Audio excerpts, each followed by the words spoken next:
Olá, gente, eu sou o Joe Lemes e esse é o quarto Notícias da Semana.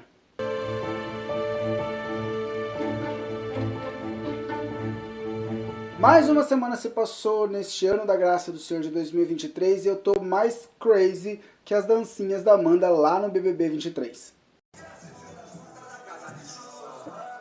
Tomara que me deem telefone agora. Essa semana teve pauta importante no BBB, teve mudança na política brasileira, teve o caso dos Yanomamis e teve os 10 anos da Boate Kiss. Eu vou contar um pouco de tudo isso pra você, então vamos lá. No nosso primeiro assunto, vamos dar uma pincelada sobre mudanças e alguns fatos que aconteceram na política nacional. E o primeiro deles é a mudança no comando do Exército.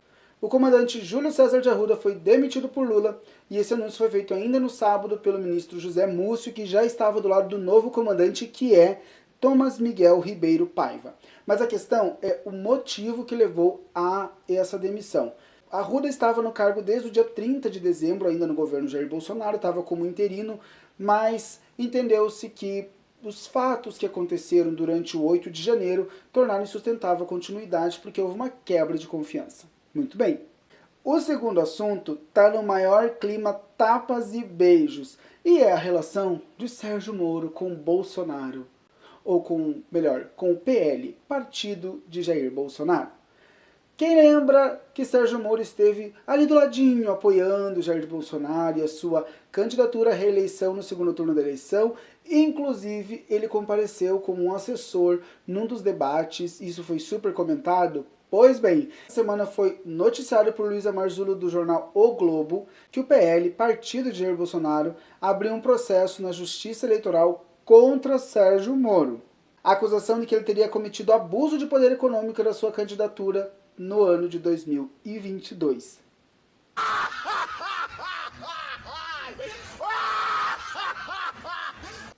Gente, e lembra do caso da Carla Zambelli, deputada e candidata, saiu por aí com arma de fogo na véspera do segundo turno da eleição no centro da cidade de São Paulo? Pois é, a Procuradoria-Geral da República acionou o Supremo Tribunal Federal contra Carla Zambelli, a deputada. E olha, o que eles dizem, porque eles alegam a ilegalidade do uso da arma de fogo do porte em via pública. Eu vou ler um pedacinho para vocês aqui. Abre aspas. Conquanto ostente o porte de arma de fogo de uso permitido para defesa pessoal, Carla Zambelli Salgado de Oliveira não detém autorização para o manejo ostensivo do armamento em via pública e em local aberto ao público contra a pessoa do povo que não enseje qualquer mal, ameaça ou perigo concreto à vida e à integridade física sua ou de terceiros.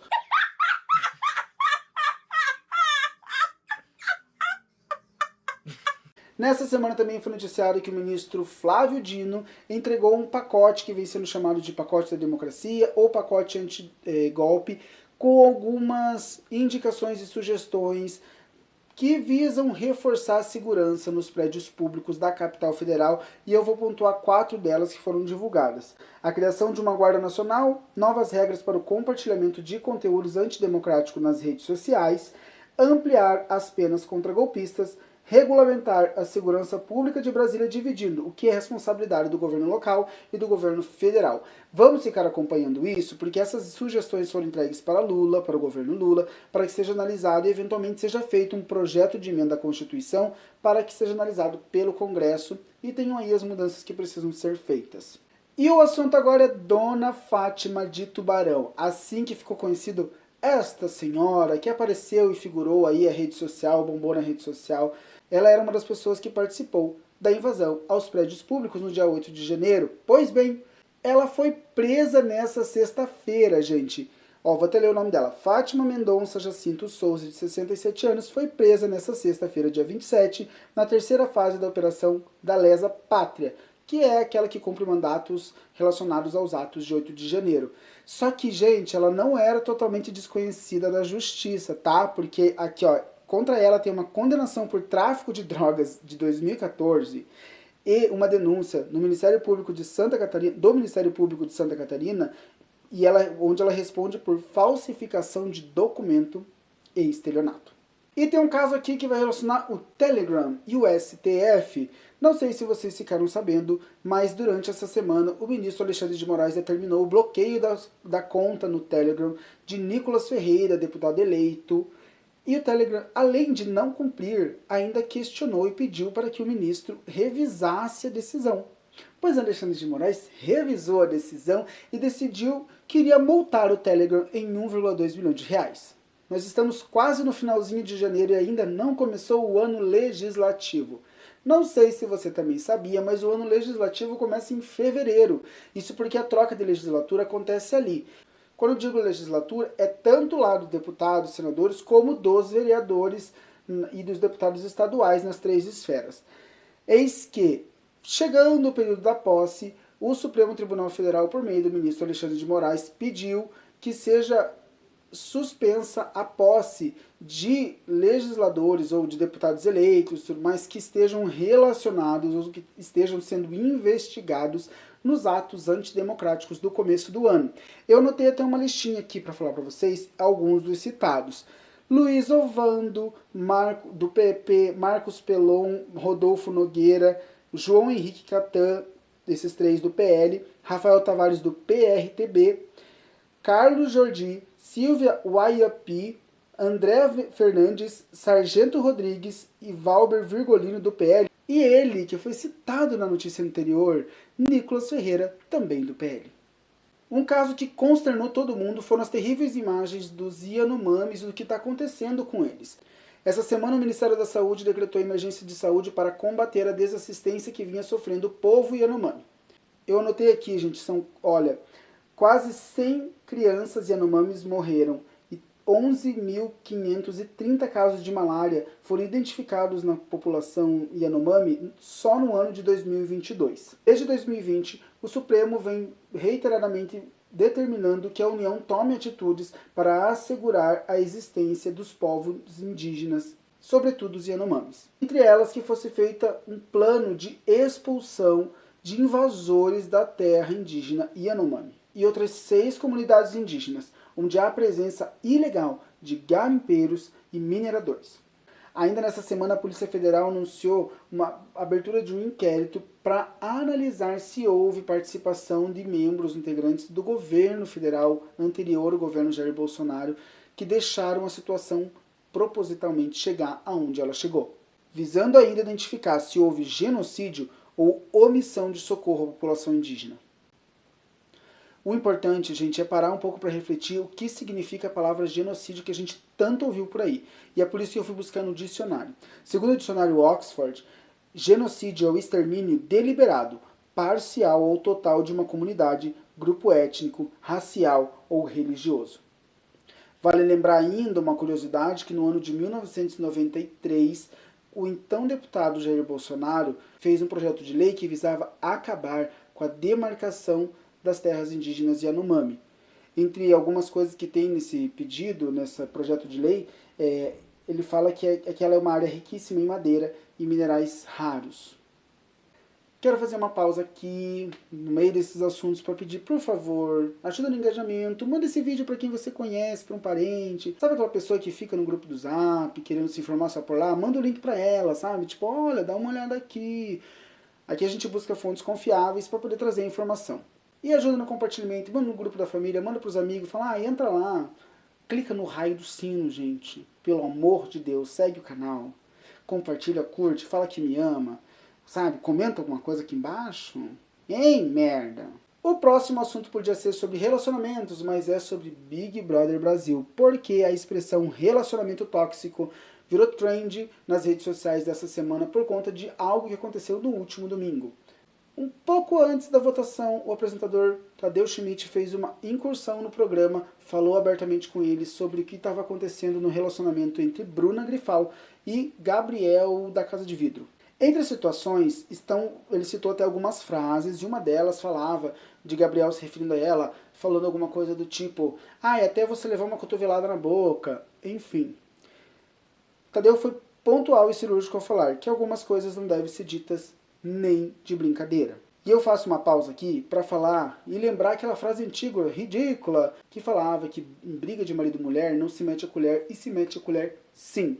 Porque muitas vezes, principalmente em relacionamentos tóxicos, a mulher não consegue perceber o que ela está passando, e às vezes, quando ela vai perceber, já é tarde demais, porque pode já ter acontecido uma violência física. E olha, gente, você pode denunciar, tá? Vários tipos de violência. Uma delas é a física, mas existe a violência econômica e existe a violência psicológica.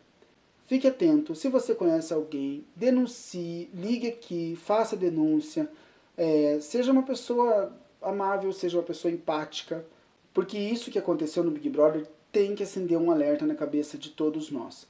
Nós estamos falando de uma coisa que foi vista lá como brincadeira. Eu não acho que seja brincadeira, porque eu acho que tem um determinado espaço para cada coisa, mas muitas mulheres, como a Aline falou, até a Aline do Ruge falou no próprio programa, enquanto aqui falam que é uma brincadeira, tem mulher levando cotovelada lá fora.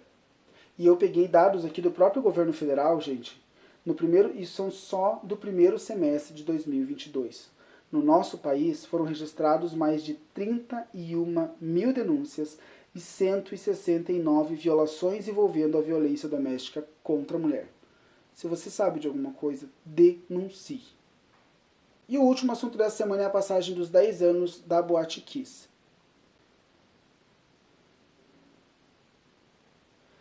Para quem não lembra, a Boate Kiss ficava na cidade de Santa Maria, no Rio Grande do Sul. Na noite de janeiro de 2013, acontecia uma festa realizada e organizada pelos estudantes da Faculdade Federal de Santa Maria, chamada Aglomerados, e essa festa acontecia na Boate Kiss. Às 2h30 da manhã, um dos membros da banda Gurizada Fandangueira acionou um sinalizador no palco.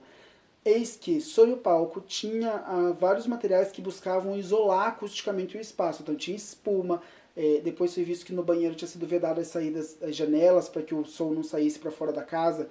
E o que aconteceu foi que essa espuma pegou fogo, esse fogo se alastrou muito rapidamente, gerou uma fumaça tóxica que acabou intoxicando muitos dos jovens, e aconteceu a segunda maior tragédia do nosso país.